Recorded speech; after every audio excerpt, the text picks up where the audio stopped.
¿Cómo se está comportando realmente la situación financiera en Estados Unidos en este momento? Si miramos los datos generales de 2025, la economía parece estable. Según la Oficina de Estadísticas Laborales, la inflación se sitúa cerca del 2,4% interanual, mientras que los salarios crecen alrededor del 3,8%.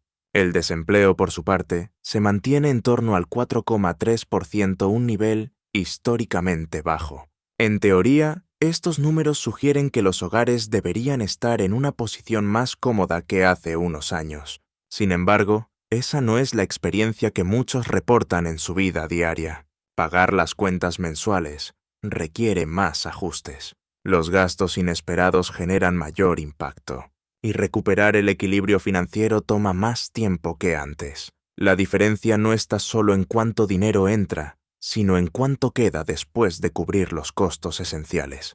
Vivienda, alimentos, transporte, seguros y pagos de deuda ocupan una mayor proporción del ingreso mensual. Esto reduce el margen disponible para absorber imprevistos o reconstruir ahorros. Lo que está cambiando no siempre aparece en los titulares económicos. No se trata de una caída abrupta ni de una crisis visible. Es un ajuste progresivo en la forma en que los hogares administran su dinero, y ese ajuste comienza a reflejarse en decisiones cotidianas, no en un solo indicador. Si se observan los principales indicadores económicos, la situación general no parece alarmante. Según datos de la Oficina de Estadísticas Laborales, la inflación anual en 2025 se mantiene alrededor del 2,4%, una desaceleración considerable respecto a años anteriores. Al mismo tiempo, el crecimiento de los salarios ronda el 3,8%, lo que en teoría implica una mejora en el poder adquisitivo. A nivel agregado, esto sugiere que los ingresos están creciendo más rápido que los precios. Bajo esa lógica, los hogares deberían experimentar cierta estabilidad o incluso una ligera mejora en su situación financiera. Sin embargo, este análisis depende de promedios, y los promedios no reflejan cómo se distribuyen los costos reales dentro de un presupuesto familiar. La mayoría de los hogares no consume una canasta promedio. En la práctica, el gasto se concentra en categorías específicas que no siempre siguen la misma tendencia que la inflación general. La vivienda, por ejemplo, representa una de las mayores proporciones del gasto mensual, y en muchas regiones sus costos siguen siendo elevados. Algo similar ocurre con los alimentos y los seguros, que en varios casos han continuado aumentando por encima del promedio general. Esto genera una diferencia importante entre lo que indican los datos y lo que experimentan las personas. Aunque el índice general muestre estabilidad, los componentes más relevantes del presupuesto pueden seguir presionando al alza. Como resultado, el margen disponible después de cubrir gastos esenciales se reduce incluso si el ingreso nominal aumenta. Otro factor es la rigidez de estos gastos. A diferencia de otros tipos de consumo, los costos de vivienda, alimentación o transporte no se pueden ajustar fácilmente en el corto plazo. Esto limita la capacidad de los hogares para adaptarse cuando los precios suben o cuando aparece un gasto inesperado. En este contexto, la estabilidad observada en los indicadores macroeconómicos no implica necesariamente que exista comodidad financiera a nivel individual.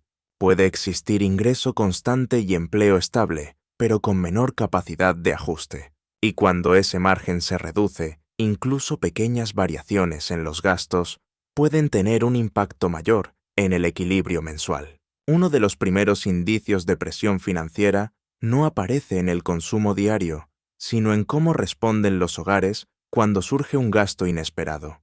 Según datos de Vanguard, aproximadamente el 6% de los participantes en planes de jubilación patrocinados por empleadores realizaron retiros por dificultad en el período más reciente. Este nivel es el más alto registrado hasta ahora. Estos retiros no suelen hacerse por decisiones discrecionales. Están asociados a situaciones concretas como evitar un desalojo, cubrir gastos médicos o pagar reparaciones urgentes. Es decir, no reflejan un cambio en preferencias de consumo, sino una respuesta directa a limitaciones de liquidez en el corto plazo. En condiciones normales, los ahorros de emergencia deberían absorber este tipo de eventos. Sin embargo, cuando esos fondos son insuficientes o ya se han reducido, los hogares recurren a recursos diseñados para el largo plazo. Este cambio es relevante porque indica que la primera capa de protección financiera ya ha sido utilizada. El efecto no es inmediato ni visible en un solo momento. El ingreso puede seguir siendo estable y las obligaciones pueden seguir cumpliéndose, pero la capacidad de adaptación se reduce. Con menos reservas disponibles, cada nuevo gasto inesperado tiene un impacto mayor sobre el presupuesto mensual.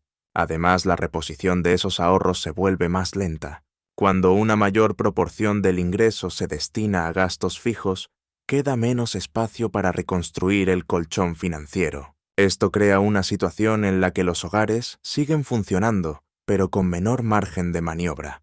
Este proceso también cambia la forma en que se toman decisiones financieras. En lugar de planificar a mediano plazo, muchas decisiones se vuelven más reactivas. Se prioriza resolver el problema inmediato, incluso si eso implica comprometer recursos futuros.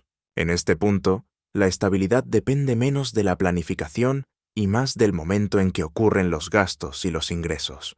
Y cuando esa dependencia aumenta, el sistema se vuelve más sensible a cualquier variación.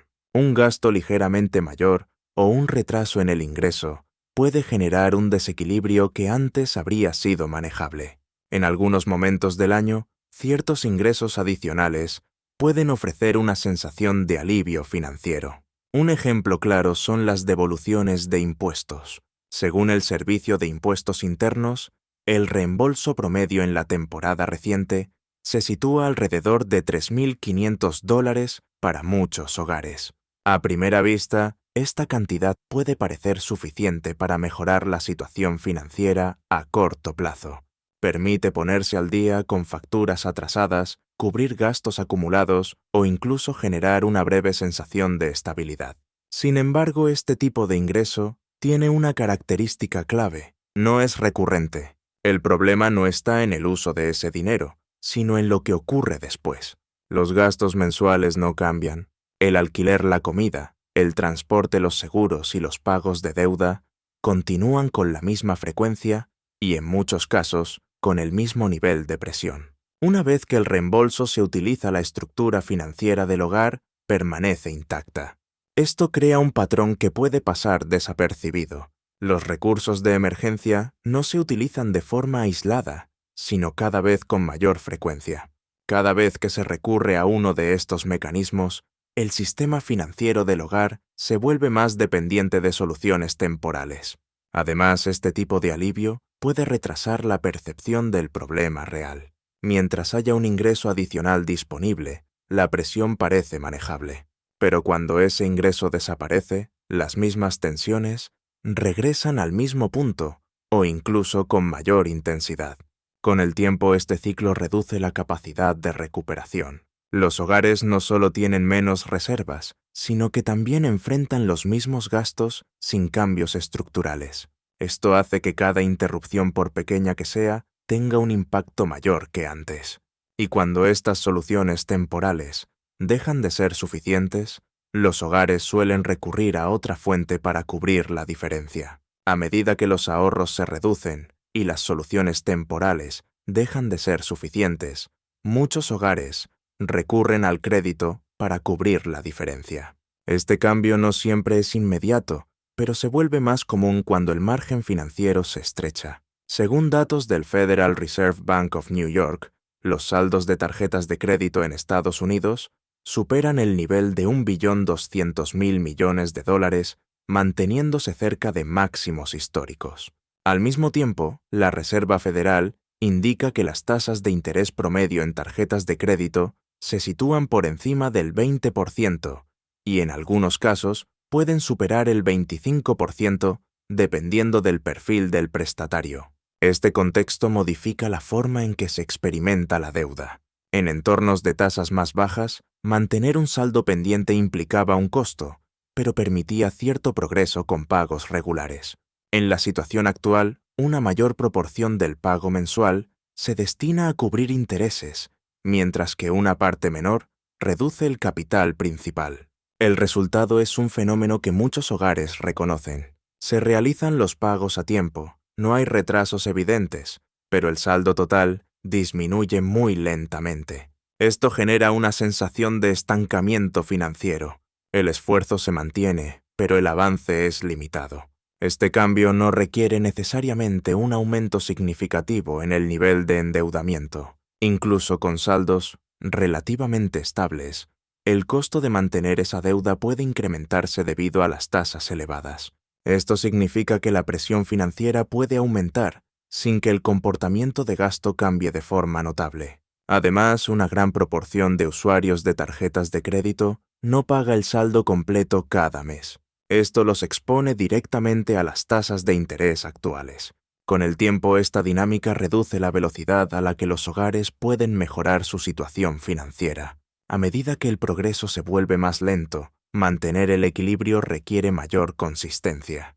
Cualquier interrupción como un gasto inesperado o un ingreso retrasado tiene más probabilidades de generar un desequilibrio. Cuando esta situación se prolonga, el problema deja de ser únicamente el nivel de deuda y pasa a reflejarse en el comportamiento de pago. A medida que la deuda se vuelve más costosa de mantener y el margen financiero continúa reduciéndose, el siguiente cambio suele aparecer en el comportamiento de pago. No se trata inicialmente de un aumento brusco en los niveles de deuda, sino de una mayor dificultad para cumplir con los plazos establecidos. Según datos de la Reserva Federal, la proporción de deuda de los hogares en situación de morosidad alcanzó aproximadamente el 4,8% hacia finales de 2025, el nivel más alto desde 2017. Aunque esta cifra aún se mantiene por debajo de los niveles observados durante la crisis financiera, la tendencia al alza es un elemento relevante. Este aumento no se limita a una sola categoría. Las tarjetas de crédito han mostrado un incremento sostenido en los retrasos de pago en los últimos años en línea con el aumento de los costos de financiamiento. A esto se suma el comportamiento de los préstamos estudiantiles, donde la morosidad ha aumentado tras la reanudación de los sistemas de reporte normales después del período de ajustes durante la pandemia. En muchos casos, el primer pago atrasado no responde a una incapacidad total de pago. Puede originarse por un desajuste temporal entre ingresos y gastos. Una factura llega antes de lo previsto o un gasto inesperado coincide con otras obligaciones. En ese momento el retraso puede parecer manejable. Sin embargo, una vez que ocurre, el sistema introduce nuevos costos. Se aplican cargos por demora, los intereses continúan acumulándose y el monto total a pagar aumenta. Esto reduce aún más el margen disponible en los meses siguientes. Además, el impacto no se limita al préstamo específico. Un pago atrasado puede afectar el historial crediticio, lo que a su vez influye en el acceso a nuevos créditos o en las condiciones ofrecidas. Tasas más altas, límites más bajos o incluso la denegación de financiamiento pueden ser consecuencias indirectas. Con el tiempo estos efectos se acumulan. Lo que comenzó como un retraso puntual puede convertirse en una situación más persistente si no se corrige rápidamente. Y cuando múltiples tipos de deuda muestran el mismo patrón, deja de ser un caso aislado y pasa a reflejar una presión más amplia dentro de los hogares. En ese punto, los indicadores dejan de ser independientes y comienzan a moverse en la misma dirección. Una de las razones por las que esta presión financiera no es evidente en los datos generales tiene que ver con la composición de los gastos. Aunque la inflación agregada ha disminuido en 2025, esto no significa que todos los precios se estén comportando de la misma manera. El índice general de precios refleja un promedio de múltiples categorías. Sin embargo, los hogares no distribuyen su gasto de forma uniforme. La mayor parte del presupuesto se concentra en áreas específicas como vivienda, alimentos, transporte y seguros. Y en varias de estas categorías, los precios han mostrado una resistencia mayor a la baja.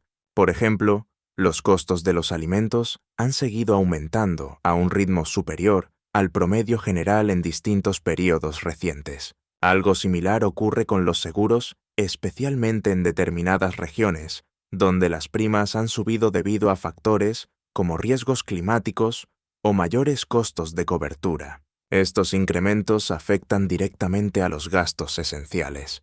Esto genera una diferencia importante entre el dato promedio y la experiencia real. Aunque la inflación general se sitúe en niveles más bajos, los componentes más relevantes del presupuesto continúan ejerciendo presión. Como resultado, el ingreso disponible después de cubrir estos gastos no se recupera al mismo ritmo que sugiere el indicador general. Además, muchos de estos costos tienen poca flexibilidad en el corto plazo. No es fácil reducir el gasto en vivienda o en seguros de manera inmediata. Incluso, ajustes pequeños pueden implicar cambios significativos en la calidad de vida o en la estabilidad del hogar. Frente a esta situación, los hogares suelen modificar su comportamiento en otras áreas. Se retrasan compras de mayor valor, se priorizan gastos esenciales y se reducen consumos considerados opcionales. Este tipo de ajuste no siempre es visible en un solo dato, pero se refleja en patrones de consumo más cautelosos. En conjunto, esto ayuda a explicar por qué la percepción de presión financiera puede aumentar incluso cuando los indicadores agregados muestran estabilidad. No se trata de una contradicción, sino de una diferencia entre cómo se mide la economía y cómo se experimenta en la práctica. Y esta diferencia se vuelve más relevante cuando se combina con otros factores que ya están afectando a los hogares. A pesar de la presión que se observa en los ahorros, la deuda y los pagos atrasados, una parte clave de la economía sigue mostrando estabilidad: el mercado laboral. Según la Oficina de Estadísticas Laborales, la tasa de desempleo en 2025 se mantiene entre el 4,3 y el 4,4%. En términos históricos, este nivel sigue siendo relativamente bajo. Tener empleo continúa siendo el principal factor que permite a los hogares cumplir con sus obligaciones básicas. Un ingreso constante facilita el pago de vivienda, alimentos y servicios esenciales. En ese sentido, el mercado laboral actúa como un elemento de soporte dentro del sistema financiero de los hogares. Sin embargo, estabilidad no significa flexibilidad. Aunque el ingreso se mantenga, la capacidad de adaptarse a cambios en los gastos es más limitada que antes. El aumento en costos esenciales y en el precio del crédito reduce el margen disponible incluso cuando el empleo es estable. Esto genera una diferencia importante. Los hogares pueden mantenerse al día con sus pagos, pero con menor capacidad para absorber imprevistos o mejorar su situación financiera. La estabilidad evita una ruptura inmediata, pero no elimina la presión acumulada. También hay un componente de percepción. Algunos indicadores muestran que aunque el desempleo es bajo, la confianza en el mercado laboral puede estar cambiando. Si las personas perciben que las oportunidades son más limitadas o que el riesgo de perder ingresos ha aumentado, tienden a actuar con mayor cautela. Esto se refleja en decisiones como reducir el gasto, evitar nuevas deudas o posponer compromisos financieros importantes. No se trata de una reacción a una crisis visible, sino a una evaluación más conservadora del entorno. Cuando se combinan todos estos elementos, el patrón se vuelve más claro. Los ingresos siguen presentes, pero el margen es más estrecho. Los ahorros son menores, la deuda es más costosa y los pagos atrasados aumentan. Ninguno de estos factores por sí solo define la situación, pero juntos muestran un sistema que sigue funcionando con menos capacidad de ajuste. Si se observan todos estos elementos en conjunto, el patrón es consistente. Los ahorros se utilizan con mayor frecuencia, el costo de la deuda ha aumentado y los pagos atrasados comienzan a aparecer en distintos tipos de crédito. Cada uno de estos cambios puede explicarse por separado, pero cuando ocurren al mismo tiempo, reflejan una presión más amplia dentro de los hogares. No se trata de una caída repentina ni de una ruptura visible en el sistema. El empleo sigue siendo relativamente estable y los ingresos continúan entrando. Sin embargo, el margen entre ingresos y gastos es más reducido que antes, y ese margen es clave para mantener estabilidad a lo largo del tiempo. Si las condiciones actuales se mantienen, esta presión puede continuar acumulándose de forma gradual. Si cambian el impacto, podría hacerse más evidente en menos tiempo. Por eso, más allá de los indicadores generales, resulta útil observar cómo están gestionando los hogares su día a día. Continuar acumulándose de forma gradual. Si cambian el impacto, podría hacerse más evidente en menos tiempo. Por eso, más allá de los indicadores generales, resulta útil observar cómo están gestionando los hogares su día a día.